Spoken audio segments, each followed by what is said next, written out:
রাতে দরজা জানালা খুলে ঘুমানো যাবে কিনা? আমি দোয়া কুনুত পারি না, আমি বিতির নামাজ কিভাবে পড়বো? সিজদার সময় হাত কোথায় রাখা সঠিক? চোখ বন্ধ করে নামাজ পড়া যাবে কিনা?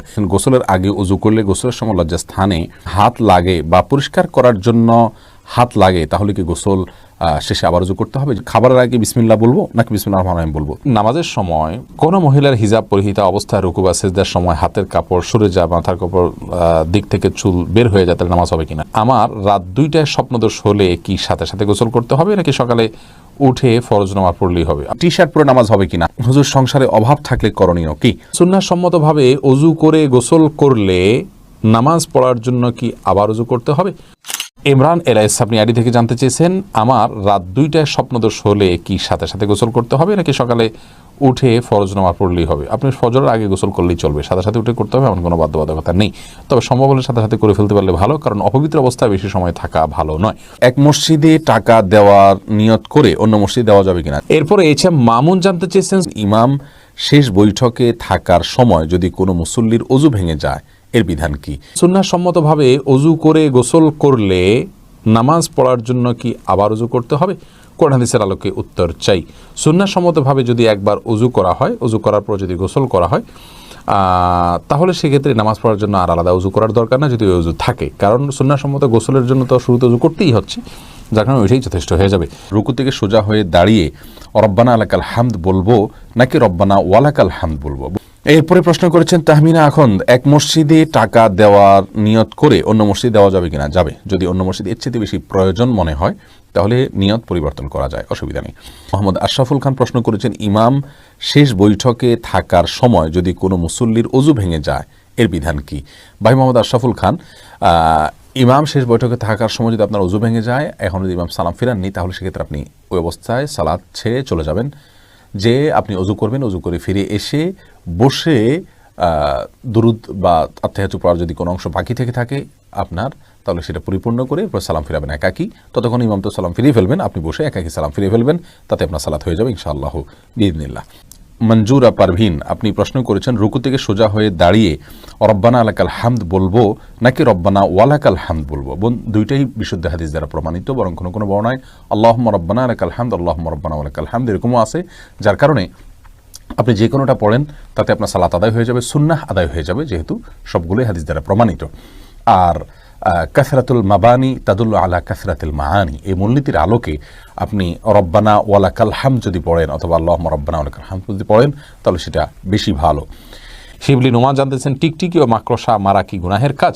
টিকটিকি এইটা মারা সওয়াবের কাজ বলে বিভিন্ন হাদিস থেকে জানা যায়। সেটা কি আসলে আমাদের দেশে যে টিকটিকি রয়েছে এটা, না ভিন্ন কোনো টিকটিকির কাছাকাছি প্রজাতির অন্য কোনো আপনার বিষয় বস্তু? সেটা নিয়ে মতপার্থক্য আছে স্কলারদের মধ্যে। বিশুদ্ধ মত অনুযায়ী আমাদের দেশের প্রচলিত যে টিকটিকি আমরা দেখতে পাচ্ছি এটি সেটি নয়, কিন্তু এই টিকটিকের মতোই এটাকে হত্যা করার নির্দেশ ইসলামে রয়েছে এবং এর বিশেষ কিছু কারণ রয়েছে, এবং এটি আমাদের বাসা বাড়িতে বিশেষ করে বিচরণ করলে সেটি আমাদের জন্য ক্ষতিকর হয়। টিকটিকির কথা আমি বলছি বিশেষ করে, এটি কোনো খাবার ইত্যাদিতে মুখ দিলে সেটি আমাদের ক্ষতির কারণ হতে পারে। আর মাকড়সা এটা মারা গুনাহের কাজ, মাকড়সা বিনা কারণে মারব না, যেটি আমাদের কোনো ক্ষতি করছে না। এমডি দেলোয়ার হোসেন, তবে হ্যাঁ মাকড়সা বাসা ইত্যাদি আপনাদের ভাগতে হয় পরিষ্কারের খাতিরে, এটা অবশ্যই করতে পারবেন। মোহাম্মদ আপনি জানতে চেয়েছেন, খাবারের আগে বিসমিল্লাহ বলবো নাকি বিসমিল্লাহির রহমানির রহিম বলবো? ভাই এ নিয়ে দুই রকমের ব্যাখ্যাই আছে। নবী সাল্লাল্লাহু আলাইহি সাল্লাম সাম্মিল্লাহ এটুকু বলেছেন। এক ব্যক্তি খাবার খাচ্ছিলেন, তাকে বা খাবার খাওয়া প্রসঙ্গে নবী সাল্লাল্লাহু আলাইহি সাল্লাম বলেছেন সাম্মিল্লাহ, মানে আল্লাহর নাম নাও। এখানে সাম্মিল্লাহ আল্লাহর নাম নেওয়া হতে পারে, পুরো বিসমিল্লাহ পড়াটাও হতে পারে। এজন্য আপনি বিসমিল্লাহ বলে শুধু যদি খাবার গ্রহণ করেন, তাতেই আপনার সুন্নাহ আদায় হয়ে যাবে। আর যদি বিসমিল্লাহ পুরোটাই পড়েন তাহলে আরও ভালো, কোনো অসুবিধা নেই ইনশাআল্লাহ বিইذনিল্লাহ। তবে শুধু বিসমিল্লাহ বললেই আপনার এই বিসমিল্লাহ পাঠ করে খাবারের যে বিষয়টি সেটি আদায় হয়ে যাবে ইনশাআল্লাহ। মাস্ক পরে সালাত আদায় করা যাবে কিনা? যদি আপনার ভয় হয়, আতঙ্ক গ্রস্ত থাকেন আপনি, আপনার শঙ্কা যদি হয় যে আমি মাস্ক না পরলে এই সময় আমার বিপদ হতে পারে, বা বিপদ যদি এই পর্যায়ে পৌঁছে যায় কোনো সমাজে, ইনশাআল্লাহ মাস্ক পরে সালাত আদায় করলে সালাত হয়ে যাবে। তবে স্বাভাবিক অবস্থায় মাস্ক পরে সালাত আদায় করা নিষিদ্ধ, বরং স্বাভাবিকভাবে মুখ খোলা রেখে সালাত আদায় করতে হবে, মুখ বন্ধ রেখে সালাত আদায় করা মাকরুহ। সালাত হয়ে যাবে ইনশাআল্লাহ। কিন্তু যদি আমাদের এই যে করোনা ভাইরাসের যে পরিস্থিতি চলছে, এরকম কোনো পরিস্থিতিতে শঙ্কার জায়গা থেকে আপনি মাস্ক পরেন, তাহলে ইনশাআল্লাহ বিইذনিল্লাহ আপনার এটাতে কোনো অসুবিধা হবে না। এরপরে প্রশ্ন হলো রাশিদুল ইসলামের, তিনি জানতে চেয়েছেন, হুজুর সংসারে অভাব থাকলে করণীয় কি? ভাই রাশেদুল ইসলাম, সংসারে যদি অভাব থাকে, আল্লাহ মাফ করুন, অভাব অনটন দূর করবার জন্য অনেকগুলো পদ্ধতি আছে, পন্থা আছে, রিজিকে বরকত আসার অনেকগুলো উপায় আছে। এই বিষয়ে আমাদের একটা ভিডিও রয়েছে আমাদের ইউটিউব চ্যানেলে এবং আমাদের ফেসবুক পেজে। আপনি সেই ভিডিওর সাহায্য নিতে পারেন, সেখানে শুনতে পারেন, বিস্তারিত অনেকগুলো আমলের কথা আমরা বলেছি, সেগুলো করতে পারেন। তবে সবচাইতে গুরুত্বের সাথে যে করতে বলবো তা হলো সম্পূর্ণ আল্লাহর উপরে আস্থা এবং ভরসা রেখে পরিপূর্ণ মনোযোগিতার সাথে যে কোনো কাজকে ছোট মনে না করে আপনি কাজ শুরু করে দিবেন এবং পরিপূর্ণরূপে পরিশ্রম করবেন, ভালো করে পরিশ্রম করবেন। কারণ এটা হাদিস দ্বারা জানা যায়, ইন্নাল্লাহ ইউহিব্বু ইযা আমিলা আহাদুকুম আমালান আন ইউতকিনাহু, যে কোনো কাজ যদি কেউ করে ভালো করে করলে আল্লাহ তাআলা পছন্দ করেন। আমরা অনেকেই যারা দিন প্র্যাকটিস করে থাকি, আমরা মনে করি হালকা পাতলা পরিশ্রম করবো, আল্লাহ তাআলা দিয়ে দিবেন না। আল্লাহ সুবহানাহু ওয়া তাআলা দুনিয়াতে যে যত বেশি আপনার সুন্দরভাবে উত্তম রূপে যত বেশি সিরিয়াসনেসের সাথে কাজ করবে, আল্লাহ তাআলা তাকে তত বেশি দিবেন। এটাই হলো আল্লাহ সুবহানাহু ওয়া তাআলার সুন্নাহ, এর ব্যতিক্রম আল্লাহ করে থাকেন।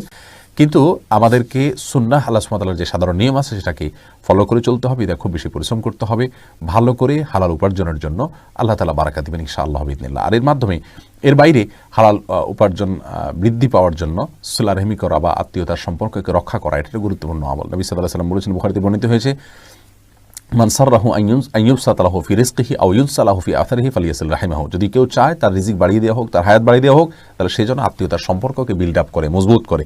এমনি আশরাফুল ইসলাম জানতে চেয়েছেন টি শার্ট পরে নামাজ হবে কিনা। হ্যাঁ, নামাজ হয়ে যাবে, কিন্তু এরকম কোনো টি শার্ট পরে সালাত আদায় করা উচিত নয় যেটা সালাতের গাম্ভীর্যতার সাথে যায় না, অথবা আপনার এই টি শার্ট পরে আপনি কোথাও যান না, ভালো কোথাও, এরকম যদি হয় তাহলে আপনার জন্য টি শার্ট পরে সালাত আদায় করা জায়েজ হবে না, অন্যথায় জায়েজ হবে। আল্লাহ তাআলা বলেছেন, ইয়া আইয়ুহাল্লাযীনা আমানু খুযু যিনাতাকুম ইনদা কুল্লি মাসজিদ, হে ঈমানদাররা, প্রত্যেক সালাতের সময় সুন্দর পোশাক পরিধান করো।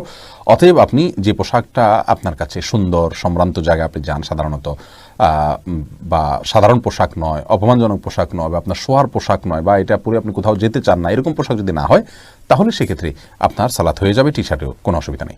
শালিনা আক্তার, আপনি জানতে চেয়েছেন, নামাজের সময় কোনো মহিলার হিজাব পরিহিতা অবস্থায় রুকু বা সিজদার সময় হাতের কাপড় সরে যায়, মাথার কাপড় দিক থেকে চুল বের হয়ে যায়, তাহলে নামাজ হবে কিনা। সামান্য একটু যদি সরে যায় কয়েক সেকেন্ডের জন্য, আবার আপনি ঠিক করে নিছেন, তাতে কোনো অসুবিধা হবে না ইনশাআল্লাহ। মোহাম্মদ ফাজলুল করিম জানতে চেয়েছেন, গোসলের আগে উযু করলে গোসলের সময় লজ্জাস্থানে হাত লাগে বা পরিষ্কার করার জন্য হাত লাগে, তাহলে কি গোসল শেষে আবার উযু করতে হবে? যে অনেক উলামায়ে কেরামের মতে, মান মাসসা ফারাজাহু ফালিয়াতাওয়াজ্জা, যে ব্যক্তি তার লজ্জাস্থানে স্পর্শ করে কোনো কিছুর আড়াল ছাড়া সরাসরি হাত দিয়ে, তার উযু আবার করতে হবে, তার উযু ভঙ্গ হয়ে যায়, এরকম বর্ণনাকে সামনে রেখে অনেক উলামায়ে কেরাম এটাকে উযু ভঙ্গের কারণ হিসেবে বলেছেন। তাদের সাথে অবশ্যই আপনাকে উযু করতে হবে পুনরায়।